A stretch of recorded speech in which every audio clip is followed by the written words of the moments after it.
Bismillahirrahmanirrahim. Assalamu alaikum dear students. Welcome all of you on the behalf of Apex Group of Colleges. Dear students, I am Professor Muhammad Bilal, Head of Commerce Department. Dear students, इंशाल्लाह आज के lecture number 4 के अंदर हम लोग principles of banking में जो topic discuss करने जा रहे हैं वो टॉपिक है आपका काइंड्स ऑफ बैंक्स, कि बैंक की जो है वो कितनी इकसाम है. डियर स्टूडेंट्स, जैसे जैसे बैंकिंग सिस्टम के अंदर तरक्की होती गई और आबादी में इजाफा होता गया, तो जो लोग थे उन लोगों ने बैंक के साथ जो है वो अपना लेन देन ज़्यादा कर दिया.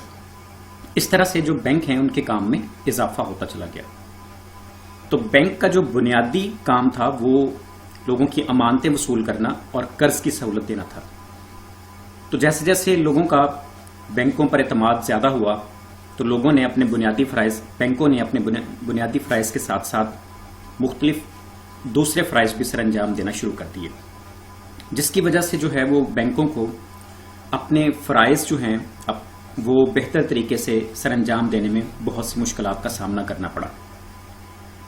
फिर बैंकों को इन मुश्किलात से बचाने के लिए और उनकी कारकर्दगी को बेहतर बनाने की गर्ज से स्पेशलाइजेशन का कंसेप्ट जो है वो इंट्रोड्यूस करवाया गया. स्पेशलाइजेशन का मतलब ये था कि एक बैंक जो है वो एक स्पेसिफिक किस्म की जो है वो एक्टिविटीज़ या सर्विसेज ऑफर करेगा और दूसरा बैंक जो है वो दूसरे किस्म की जो है वो सर्विसेज ऑफर करेगा. मिसाल के तौर पर अगर एक बैंक जो है वो ज़राअत के हवाले से काम कर रहा है तो दूसरा बैंक जो है वो इंडस्ट्री के पॉइंट ऑफ व्यू से काम करेगा. तो इस तरह से जो माहिरीन थे उन्होंने फ़राइज़ और नोयत के एतबार से बैंक को मुख्तलिफ इक़साम में तकसीम कर दिया. तो डियर स्टूडेंट्स, आइए वन बाय वन हम इन इक़साम को देखते हैं.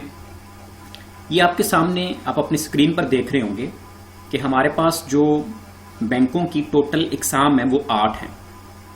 तो डियर स्टूडेंट्स, लेक्चर नंबर 4 के अंदर हम पहली 5 इक़साम को जो है वो यहाँ पर डिस्कस करेंगे. बाकी जो आपकी 3 एग्जाम है वो आपका लेक्चर नंबर 5 होगा. तो डियर स्टूडेंट्स, आप देख सकते हैं आपकी स्क्रीन में सबसे पहले जो किस्म यहाँ पर बैंकों की मेंशन की गई है वो है अकॉर्डिंग टू इनकॉर्पोरेशन.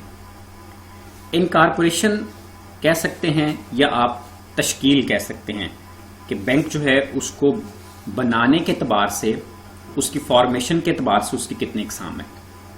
दूसरी अकॉर्डिंग टू रजिस्ट्रेशन, कि बैंक जो है उसको सरकार के पास या जो उसकी मुतलका अथॉरिटी है वहाँ उसकी रजिस्ट्रेशन के एतबार से कितने इक़साम है. उसके बाद आपके मनी क्रिएटिव बैंक, तख्लीक़ ज़र के बैंक, कि जो बैंक्स हैं इनका बुनियादी काम जो है वो ज़र की तख्लीक करना है.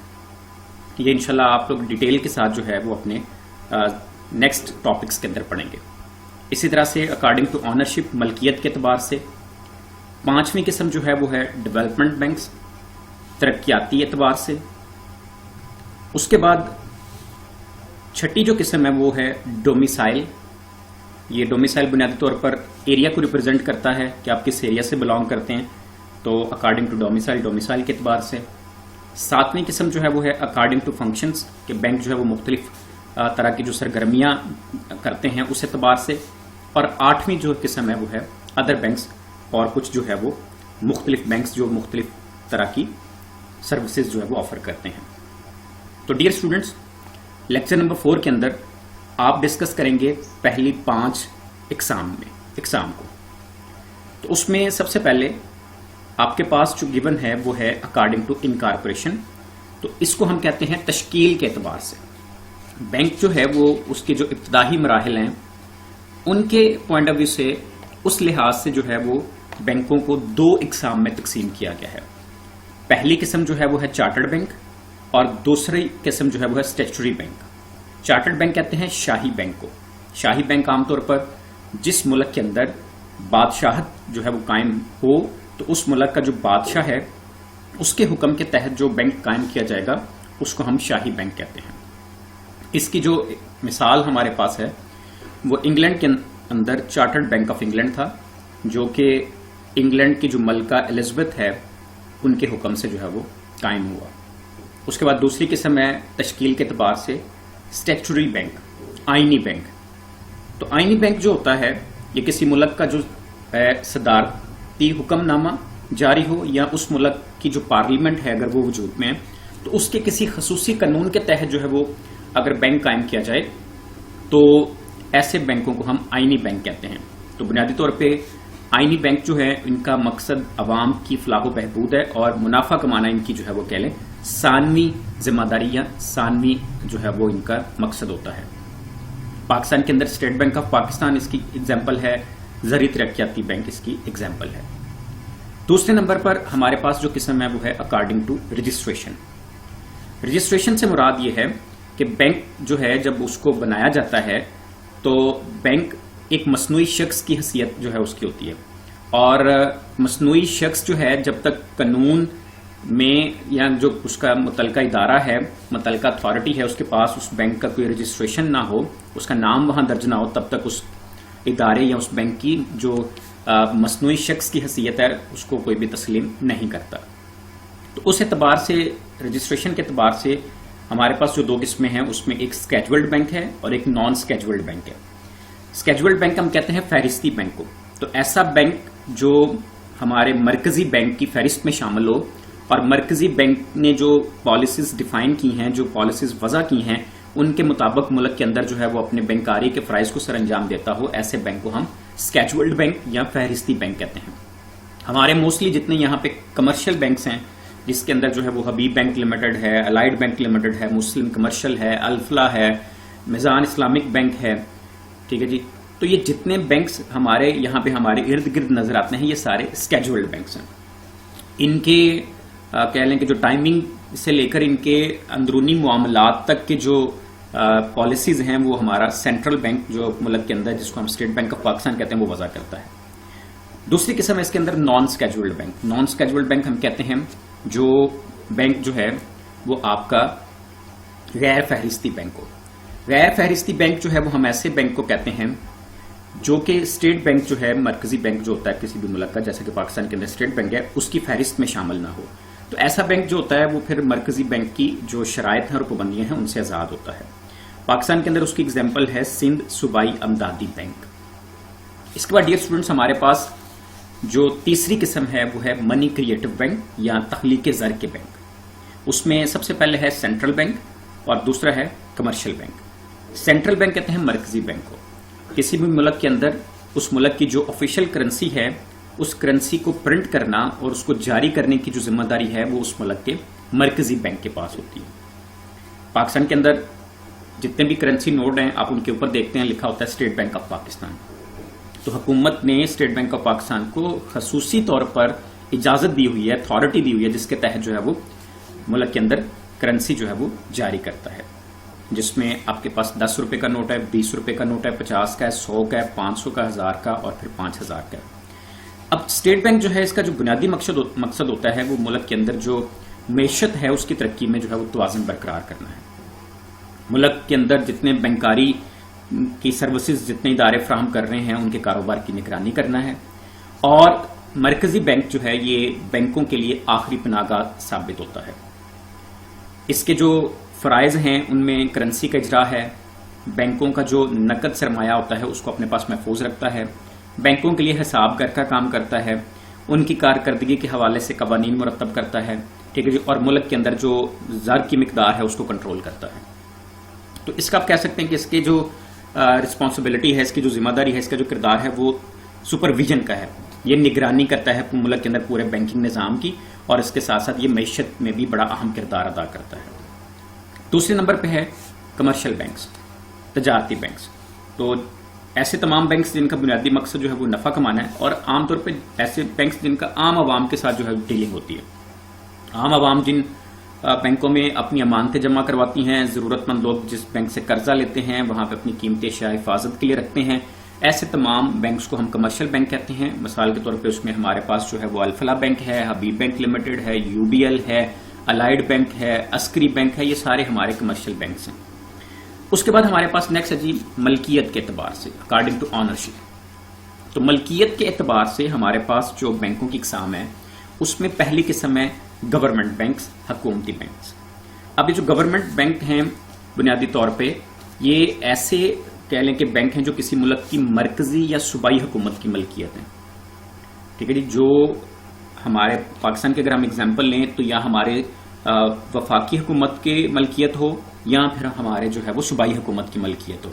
تو وفاقی حکومت کی ملکیت کے اندر ہمارا جو ہے وہ اسٹیٹ بینک آف پاکستان آتا ہے, ہمارا نیشنل بینک آف پاکستان آتا ہے. ٹھیک ہے جی.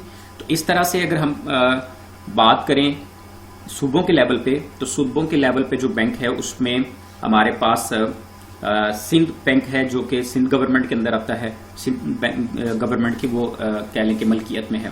تو ایسے تمام بینکس جن کی ملکیت جو ہے وہ وفاقی, مرکزی یا صوبائی حکومتوں کے پاس ہو, تو ایسے بینکوں کو ہم حکومتی بینک کہتے ہیں. تو ان کی نگرانی, انتظام, پالیسی سارا کچھ جو ہے وہ حکومت کے ہاتھ میں ہوتا ہے. اس کے بعد دوسرے ہمارے ہیں پرائیویٹ بینکس جن کو ہم نجی بینک کہتے ہیں. تو ایسے بینک جن کی ملکیت عام عوام کے پاس ہوتی ہے. ٹھیک ہے جی. ان بینکوں میں جو سرمایہ کاری لوگ کرتے ہیں وہ عام عوام میں سے ہوتے ہیں, وہ نفع و نقصان کے ذمہ دار ہوتے ہیں, اس کے سارے انتظام ان کے ہاتھ میں ہوتے ہیں. اور یہ جو نجی بینک ہیں ان میں اگزامپل کے طور پہ ہمارے پاس سنیری بینک ہے, ہمارے پاس جو ہے وہ ایم سی بی بینک ہے, ہمارے پاس جو ہے وہ حبیب میٹروپولیٹن بینک ہے, ہمارے پاس الحبیب بینک ہے, ہمارے پاس البرکہ اسلامک بینک ہے. تو یہ جتنے بینک ہیں جس میں عام عوام ملکیت کے طور پہ شامل ہوتی ہے ان کو ہم لوگ پرائیویٹ بینکس کہتے ہیں. اس کے بعد نیکسٹ ہمارے پاس جو ہے وہ ہے ترقیاتی بینک. تو جو ترقیاتی بینک ہیں یہ عام طور پر کسی خاص شعبے کی ترقی کے لیے جو ہے وہ قائم کیے جاتے ہیں تاکہ اس خاص شعبہ جو ہے اس کی مالی ضروریات کو پورا کیا جا سکے. مثال کے طور پر اس میں زرعی ترقیاتی بینک ہیں, ایگریکلچرل ڈیولپمنٹ بینک ہے. ٹھیک ہے جی. جس میں پاکستان کے اندر ZTBL کے نام پہ زرعی ترقیاتی بینک جو ہے وہ پاکستان کے اندر کام کر رہا ہے. اس بینک کا بنیادی مقصد جو ہے وہ زرعی شعبے کو ترقی دینا ہے. تو اس مقصد کے لیے جو زرعی ترقیاتی بینک ہوتے ہیں یہ زمینداروں کو, کاشتکاروں کو جو ہے وہ مختلف مدتوں کے قرضے فراہم کرتے ہیں اور انہیں جدید زرعی ٹیکنالوجی, کھاد, بیج اور زرعی ادویات جو ہے حاصل کرنے میں ان کی مدد کرتے ہیں. اسی طرح سے دوسرے نمبر پر ہے انڈسٹریل ڈیولپمنٹ بینک, صنعتی ترقیاتی بینک. تو ان بینکوں کا جو بنیادی مقصد ہے وہ کسی بھی ملک کے اندر جو صنعتی ترقی ہے اس کے لیے مالی وسائل فراہم کرنا ہوتا ہے. تو ان بینکوں کے جو بنیادی فرائض ہیں ان کے اندر صنعتی ترقی کے منصوبے بنانا, صنعت کاروں کو قرضے فراہم کرنا, صنعت کاروں کی پیداواری کارکردگی کے لیے جو ہے ان کی رہنمائی کرنا. تو جس کے اندر پاکستان میں جو بینک کام کر رہا ہے وہ ہمارا صنعتی ترقیاتی بینک آف پاکستان IDBP ہم اس کو کال کرتے ہیں. تو یہ بینک جو ہے وہ پاکستان کے اندر جو ہے وہ صنعت کی ترقی کے لیے کام کر رہا ہے. تیسرے نمبر پر ڈیئر اسٹوڈنٹس ہمارے پاس جو بینک ہے وہ ہے ریجنل ڈیولپمنٹ بینک. تو ریجنل ڈیولپمنٹ بینک جو ہے اس کو ہم کہتے ہیں علاقائی ترقیاتی بینک. تو ڈیئر اسٹوڈنٹس یہ ایسے بینک ہوتے ہیں جو کسی مخصوص علاقے یا خطے کی ترقی کے پوائنٹ آف ویو سے کام کرتے ہیں. ٹھیک ہے جی.